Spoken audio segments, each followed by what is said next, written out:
हर हरबा आजमाने के बाद डीजल अब धुआं छोड़ने लगा। तहरीक इंसाफ को जब इलेक्शन से बाहर रखने की हर कोशिश नाकाम हो गई तो अब इदारों की तरफ तोपों का रुख कर दिया ताकि किसी तरह से इलेक्शन रुकवाए जा सके। उन्हें नजर आ रहा है कि उनकी साजिशें नाकाम हो गई हैं। तारीख में पहली बार इतना जुल्म सहने के बाद भी किसी जमात ने आखिर तक डट कर मुकाबला किया है और इस फस्तायत को कुचलते हुए खान 2/3 अक्सरियत के साथ फिर आएगा।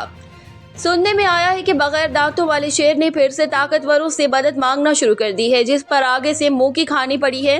उन्होंने कहा कि क्या आपकी अवाम में मकबूलियत बिल्कुल खत्म हो चुकी है? क्या आपकी अवाम आपको चोर और ठगों के अलावा कुछ नहीं समझते? इस जवाब के बाद कंपनी ने मौलाना फजलुर रहमान को मैदान में उतारा है। सरकारी इदारों की तौहीन से परेशान मौलाना फजलुर रहमान अब खुद इदारों की तौहीन पर आमादा हो रहे हैं। ये लोग जब चाहे अपनी तोपों का रुख सुप्रीम कोर्ट और जजेस की तरफ कर देते हैं, उनको कोई पूछने वाला नहीं। मौलाना फजलुर रहमान का कहना है कि केबीके में तहरीक इंसाफ को फ्री हैंड मिला हुआ है। इस बात का गम मौलाना फजलुर रहमान को खा रहा है। यही आज़ादी नवाज शरीफ, अदलिया और पुलिस को भी नहीं पसंद, सिवाय चंद जजेस के। यही गम खाया जा रहा है कि अवाम में तहरीक इंसाफ की मकबूलियत बढ़ती जा रही है।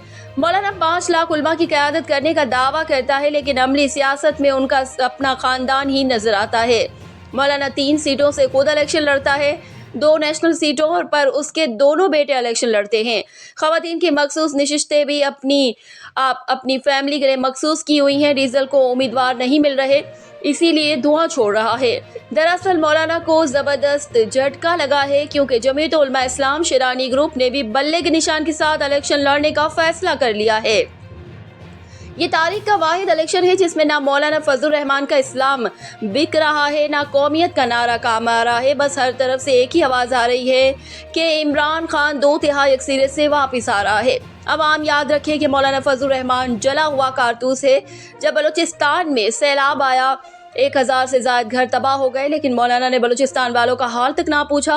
उनकी इमदाद खुद खा गया और इमदाद में मिले टेंट अपने जलसों में इस्तेमाल करता रहा।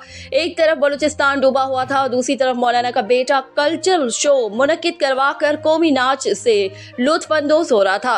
अब आपकी बारी है। ये वोट मांगने आपकी गलियों में आए तो सही टमाटरों, अंडों और लोटों से तवाज़ा करनी है। सिर्फ वजारतों और सदर बनने के ख्वाब की वजह से जाली मार्च किया, जिसके नतीजे में आज 75 साल तारीख में पहली बार महंगी तरीन बिजली, गैस, बदअमनी, खाली खजाना और ख़राब मईशत का सामना करना पड़ रहा है। और आप मौलाना दोबारा नवाज शरीफ के हुक्म पर इलेक्शन मुलतवी करवाने आ गए हैं। दूसरी तरफ कंपनी शाह महमूद कुरैशी को इलेक्शन से बाहर रखने के लिए हर हरबा इस्तेमाल कर रही है। शाह महमूद कुरैशी ने इसराइल को डीपॉक्स बोला था और इसी शाह महमूद कुरैशी ने हर महाज पर इस्लामोफोबिया का डटकर मुकदमा लड़ा। अब कैसे मुमकिन है कि वो यजीद के लश्कर से बच जाए? खान की पार्टी को तोड़ने से लेकर उसे इलेक्शन से बाहर रखने की हर मुमकिना कोशिश की जा रही है।